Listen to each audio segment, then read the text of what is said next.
I was 55 years old when jealousy finally told me something friendship had been hiding from me for almost 4 decades. Now that your kids are gone, Claire, maybe Rebecca can finally stop taking care of you and find herself a girlfriend. Susan said it across my kitchen island with a laugh, holding a paper plate covered in crumbs from my daughter's going-away cake. Everyone laughed. I laughed too. Even Rebecca. But something inside me tightened so suddenly that I nearly dropped my coffee. A girlfriend. I looked across the kitchen at Becca, my best friend since we were 17. She stood by the window in a soft blue sweater, silver beginning to thread through her brown hair. Her familiar smile warming a face I had known through nearly every version of my own. For one strange second, I pictured another woman standing beside her. Another woman making her coffee. Another woman getting the late-night phone calls. Another woman knowing how Becca went quiet when she was worried or hummed old Fleetwood Mac songs while cooking. The thought hurt. Not dramatically. Just a small precise ache beneath my ribs. And that frightened me more. By 6 that evening everyone was gone. My youngest daughter, Emily, had driven away toward Chicago that morning with everything she could fit into her SUV. My son Nathan already lived in Denver. For the first time in 27 years, nobody needed me to remember dentist appointments, buy groceries, find missing keys, or ask whether they had gotten home safely. The house was finally quiet. I had spent years dreaming about quiet. I hadn't known it could sound so much like being left behind. Becca stayed, of course. Becca always stayed. She gathered empty cups while I wiped the kitchen counter, moving around me with the effortless rhythm of someone who knew which drawer held the dish towels without asking. She had been there when I married Daniel. She had held Nathan before almost anyone else. She had sat beside me at my mother's funeral and slept on this very couch during the worst week of my divorce 8 years ago. 38 years of birthdays, disappointments, Christmas mornings, bad haircuts, terrible decisions, and phone calls that began with, "Are you awake?" I had always called that friendship. What else would I call it? "You okay?" Becca asked. I turned. She was watching me with that quiet expression that had always made lying difficult. "Just adjusting," I said. "Empty nest." She smiled and reached across the counter, resting her hand over mine. She had touched me thousands of times. That night, for reasons I couldn't explain, I noticed the warmth of her palm. I noticed how long she left it there. And when she finally pulled away, I wished she hadn't. Outside, thunder rolled somewhere beyond the neighborhood. Becca glanced toward the darkening sky. "Storm's coming." I looked at her instead of the window. Somehow I already knew. The storm arrived 20 minutes after Becca left, turning the windows silver with rain and filling the empty rooms with the low rumble of thunder. I tried to enjoy the solitude. I made tea, opened a novel, and lasted exactly 4 pages before realizing I had read the same sentence 5 times. My mind kept returning to Becca's hand over mine. Warm. Familiar. Different only because I had noticed it. Around 10 the lights flickered twice. Then something heavy cracked outside, followed by a dull thud from the backyard. I found my flashlight and looked through the kitchen window. A large branch from the old maple had fallen across the back corner of the roof. Rainwater was already finding its way inside, dripping steadily near the hallway ceiling. I called the emergency number for my insurance company, then a local roofing service. Both told me essentially the same thing. Stay away from the damaged area. Someone would come in the morning. I was carrying a mixing bowl toward the newest drip when my phone rang. "Becca, please tell me you are not standing on a ladder right now." I stopped. "How did you know something happened?" "Because I know you, Claire. Also, Nathan texted me about the storm." I should have been annoyed that my adult son still recruited Becca to supervise me. Instead I smiled. "I am fine." "That means you are absolutely not fine." 40 minutes later, headlights swept across my living room wall. Becca appeared at the front door wearing a yellow raincoat and carrying 2 travel mugs. She took one look at the ceiling, then at me. "Pack a bag." "Becca, the guest room at the lake cottage is empty. It is almost midnight." "Exactly. I am too old to argue after midnight." I laughed despite myself. 10 minutes later, I was sitting beside her in the car with an overnight bag at my feet, watching rain race across the windshield. Her cottage was only 12 miles away, but the drive felt strangely removed from my normal life. The road narrowed between dark trees until the lake appeared through them, black and restless beneath the storm. Inside, the cottage smelled like cedar, coffee, and the lavender candle Becca always bought. Nothing about it was unfamiliar. I had spent countless weekends there. Yet when Becca handed me a towel and said, "You are safe here," something inside me shifted again. Then she disappeared down the hallway and returned wearing an old gray college sweatshirt. My old college sweatshirt. The one I had given her when we were 21. I stared at the faded lettering across her chest. "You still have that?" Becca looked down, almost surprised by the question. "Of course. After 34 years?" She met my eyes.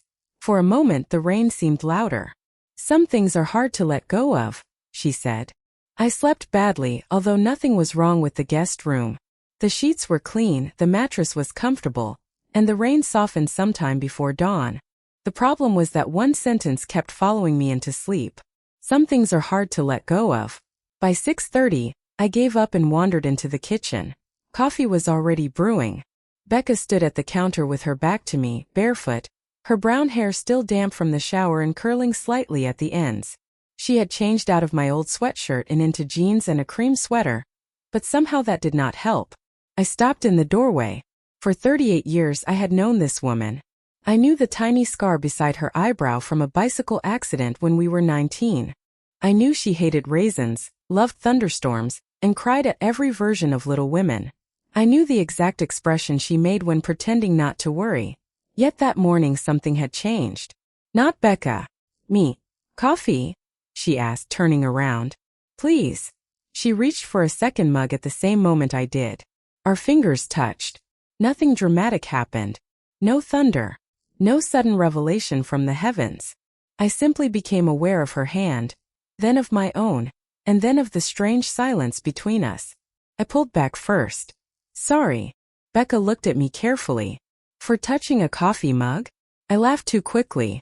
Apparently I am still waking up. She poured my coffee exactly the way I liked it, with a little milk and no sugar. I carried it to the window. Mist hovered over the lake, and rainwater clung to the pine branches like tiny pieces of glass. Behind me, Becca began humming Landslide. She had always hummed while making breakfast. Suddenly, a memory surfaced with startling clarity. My wedding day. I was 28, standing in my mother's bedroom while Becca fixed the clasp on my necklace. I had caught her reflection in the mirror. Her eyes were wet. I assumed she was emotional because her best friend was getting married. Then another memory arrived. The hospital after Nathan was born. Daniel had gone home to shower.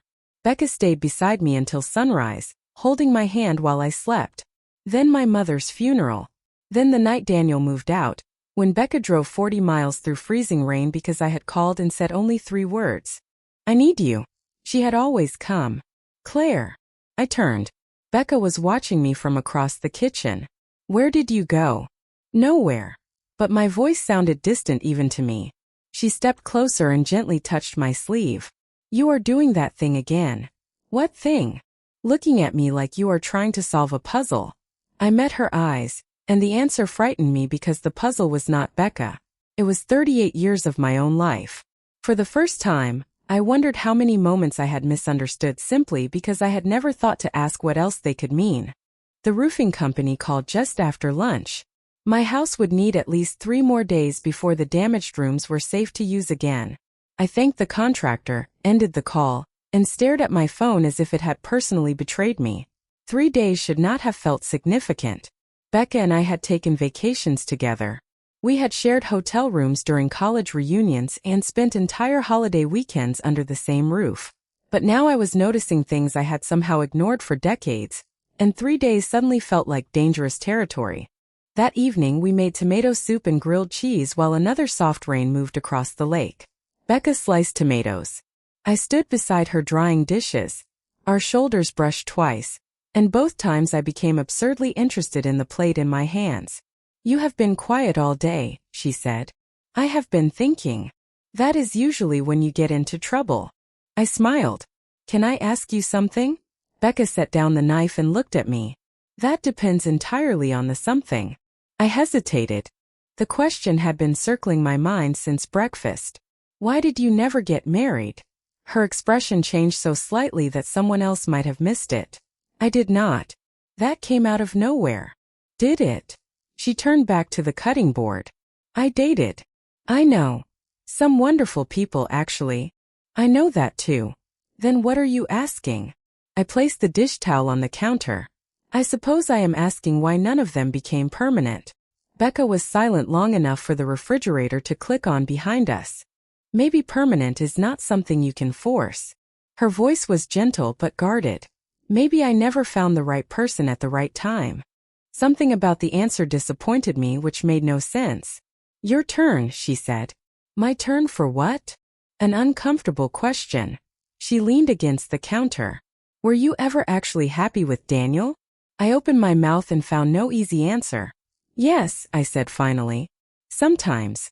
We built a family. We had good years. That was not what I asked. Of course it was not. Becca had always known where I hid from myself. I looked toward the dark windows. I loved him, but sometimes I felt like I was performing a life I had already agreed to before I understood who I was. Saying it aloud left the room strangely still. Becca took one slow breath. Claire, there is something I almost told you years ago. My heart gave one hard beat. What? She looked directly at me, and for a second I saw fear in the face of the bravest person I knew. Then her phone rang on the counter. She glanced at the screen and stepped back. The moment closed like a door. I should take this, she said quietly. I nodded, pretending the interruption did not matter. But as she walked into the other room, I realized I was no longer wondering whether Becca had a secret. I was wondering whether that secret had something to do with me. Becca never finished that sentence. The call was from a client whose backyard renovation had flooded during the storm, and by the time she returned to the kitchen, she had rebuilt the careful expression I knew so well. I could have asked again. I almost did. Instead, I helped her clean the dishes and spent the night listening to rain tap against the cottage windows, while 5 unfinished words repeated in my head. There is something I almost told you. The next morning, Becca left early to inspect the damaged property. Before leaving, she pointed toward the hall closet. There are flashlights on the top shelf if the power acts up again. Around noon, the sky darkened and the lights flickered. I opened the closet and reached above a stack of blankets, but my hand caught the edge of a cardboard box. It slipped forward. The lid fell off, scattering photographs and old keepsakes across the floor. Perfect, Claire, I muttered. I knelt to gather them. Then I stopped. There we were at 17, sunburned at Lake Michigan, laughing into the camera. Another photograph showed us at 21 outside our college apartment. Beneath it was a faded concert ticket, a dried corsage ribbon, and a friendship bracelet made from blue and white thread. My breath caught. I made this for you. I remembered sitting cross-legged on my dorm room floor, tying the final knot while Becca complained that handmade gifts were unfair because she could never throw them away. Apparently she had meant it. Then I saw the envelope. My name was written across the front in Becca's unmistakable handwriting. Claire. In the corner was a date from 27 years earlier. The night before my wedding. I should have put it down. I knew that. But the envelope was already open. The paper inside yellowed slightly with age. I pulled it out just far enough to see the first lines. Tomorrow you marry Daniel, so tonight I have to decide whether loving you means telling you the truth or letting you go. Everything inside me went still. The front door opened.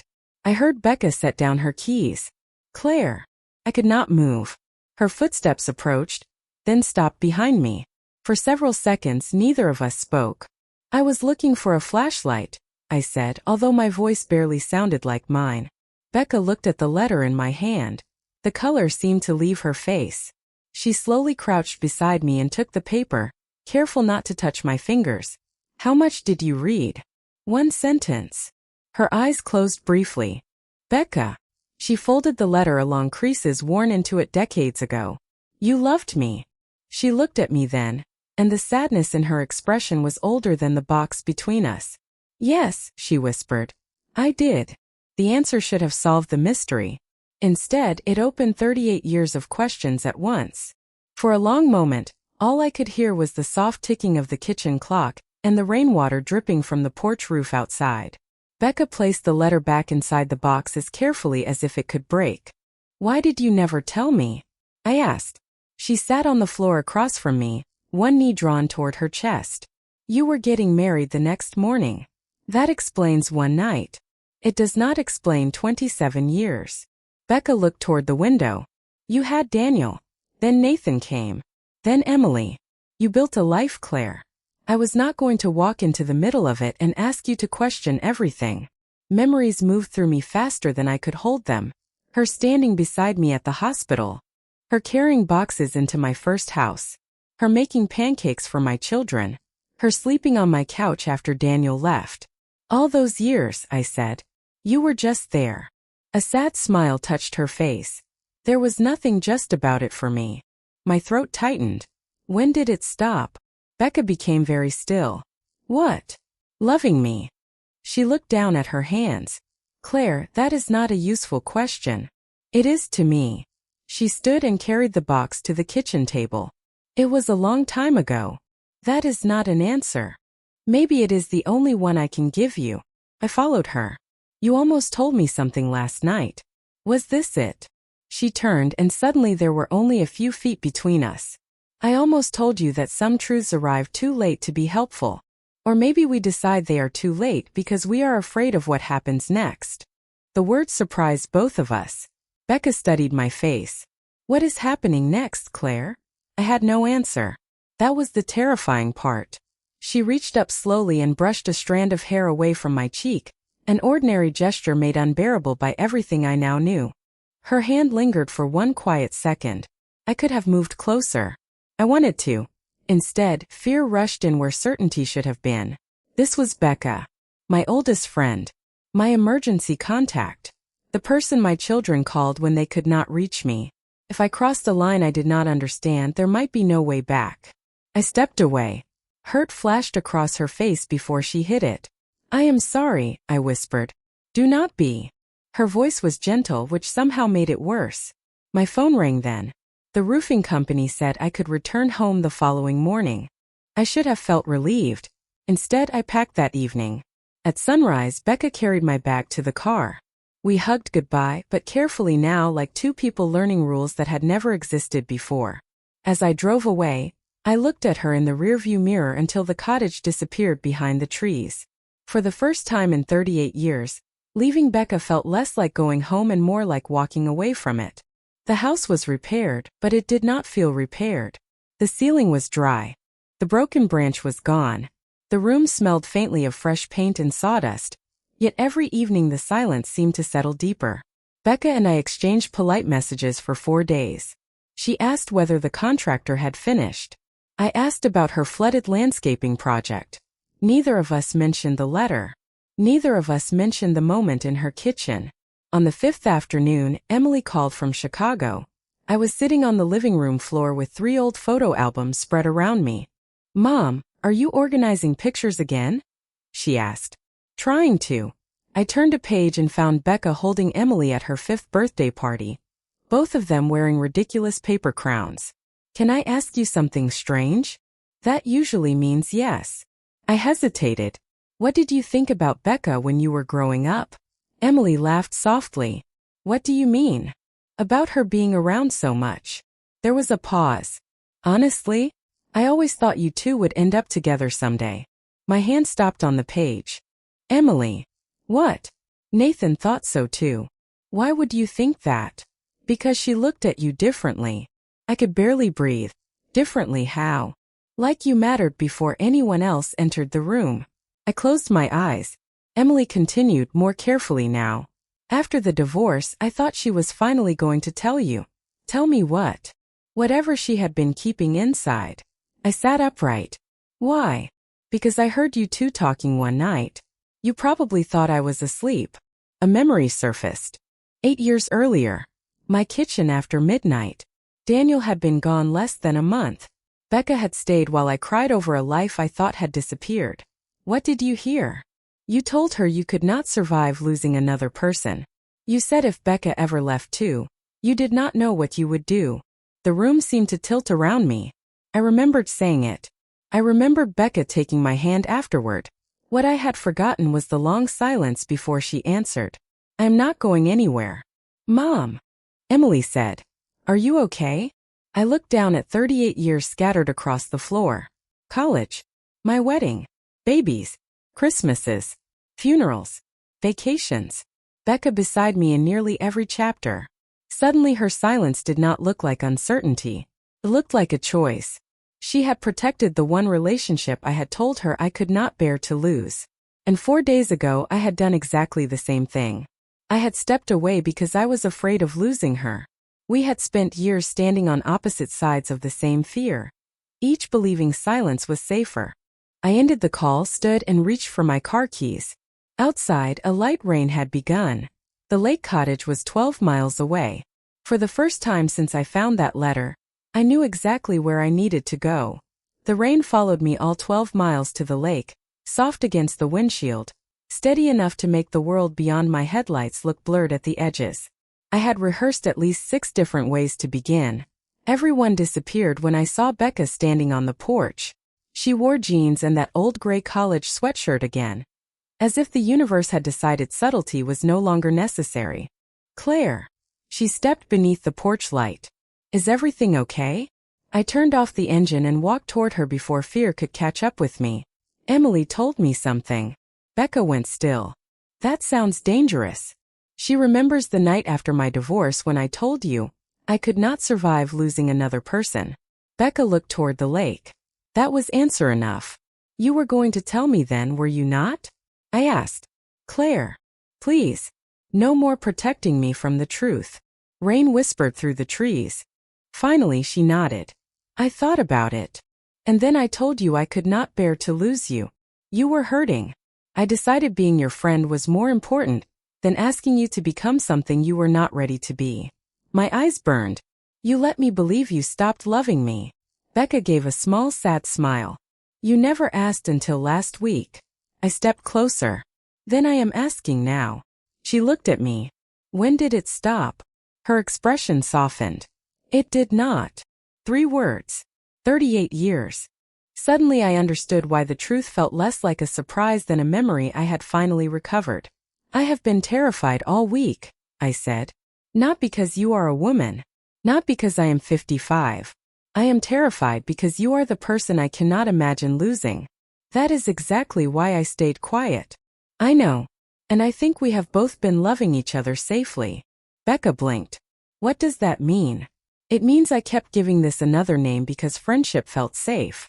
I could keep you forever if I never asked for anything more. My voice shook, but I did not look away. I think I have spent 38 years loving you safely. Becca covered her mouth for a moment, tears bright in her eyes. Then she laughed softly through them. Claire Bennett, you always did take forever to finish the assignment. I laughed too, and something inside me finally loosened. She reached for my hand. This time I held on. Are you sure? She whispered. No, I said. But I am done confusing certainty with courage. I moved closer slowly enough to give both of us time to change our minds. Neither of us did. Our first kiss was gentle, almost cautious, carrying none of the urgency I had feared and all of the tenderness I already knew. When we stepped apart, her forehead rested lightly against mine. The lake was dark behind her. The rain was still falling. Nothing in the world looked different. And yet, for the first time in years, I felt as if I had arrived somewhere instead of leaving something behind.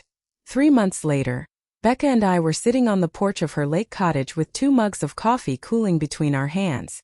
The lake was beginning to freeze around the edges, and the bare trees stood against a pale December sky. Nothing about the scene was extraordinary. That was what I loved most about it. We had not rushed into some dramatic new life. Becca had not moved into my house. I had not sold everything and reinvented myself at 55. Instead, we started dating, which was both wonderful and ridiculous when you had known your date since high school. Our first official dinner lasted 4 hours because we kept laughing about how strange it was to ask questions when we already knew each other's coffee orders, childhood embarrassments, favorite movies, and worst habits. Nathan needed a little time to understand, then surprised me by saying, "Mom, I just want you happy." Emily was less restrained. She shouted so loudly over the phone that I had to hold it away from my ear. Then she demanded credit for helping me figure everything out. I gave her half. The other half belonged to the silence that came after my children left home. I used to think that silence meant something had ended. Motherhood had changed. My marriage had ended years earlier. My house no longer needed me in the same way. For a while, I mistook that emptiness for irrelevance. But the quiet had given me something I had not allowed myself in decades. Space to listen. Space to ask who Claire Bennett was when nobody needed breakfast, permission slips, advice, or reassurance. I was still a mother. Still a woman who had loved Daniel and meant the promises I made when I married him. Loving Becca did not erase any of that. It simply revealed another truth about me. One that had waited patiently beneath years of responsibility and assumptions. Becca reached across the small table and placed her hand over mine. I smiled because I remembered the night in my kitchen when the same simple gesture had frightened me. Now it felt like the most natural thing in the world. "What are you thinking about?" she asked. "How much time we wasted?" Becca shook her head. "I do not think it was wasted." I looked at her. 38 years? Those years made us who we are. Maybe we needed them. The wind moved softly across the lake. I turned my hand beneath hers and laced our fingers together. She was right. I would never know what might have happened if I had understood myself at 28 or 38 or even 48. I only knew what I could choose now. At 55, I had stopped measuring my life by what was already behind me. There was still morning coffee. There were still road trips to take, holidays to argue over, ordinary Tuesdays to share, and new memories waiting beside the old ones. I leaned against Becca's shoulder as the first light snow began to fall over the water. Maybe love had not found me late. Maybe it had simply waited until I was brave enough to recognize it.